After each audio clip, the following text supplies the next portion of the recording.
Alan, you were Epstein's lawyer. Yeah. You've been a lawyer. I mean, you said something when it came to OJ that had the Goldman family called you first, you would have represented them. That's what you do. You represent people who need representation.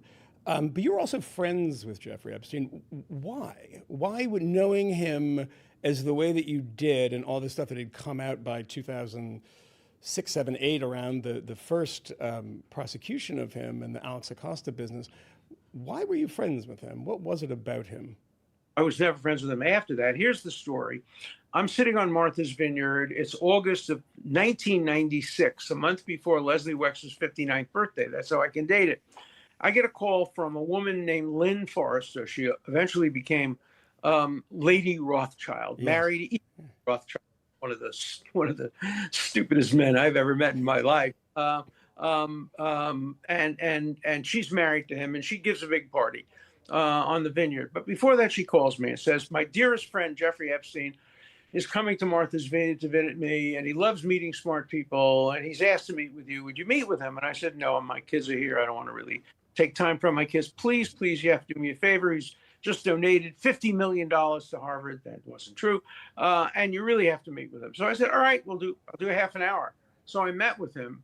And then he invited me to Leslie Wexner's birthday party, saying he always gave Leslie Wexner as a present the smartest person he met that year, and introduced him. And he said I was the smartest person that met. So I went to the dinner. Who was at the dinner? Shimon Peres, the former prime minister of Israel, John Glenn, the astronaut senator, the man who owned Sotheby's. There was 6 men at the dinner other than Epstein and Wexner. And it was a fun dinner at his house. In front of all these great Picassos from the Blue Period, which Wexner had collected. And so I maintained an academic relationship primarily with Epstein between, say, 1996 and the day he called me to represent him. The day he called me to represent him, my friendship ended, and I became like his doctor. I was his lawyer. I had been giving him legal advice before that as well, but we had an academic acquaintanceship. He would have these seminars at Harvard. For example, one day he sat me next to a guy named Church, who had decoded the genome. He had been on the Harvard faculty with me for 25 years. I'd never met him, but Epstein introduced me.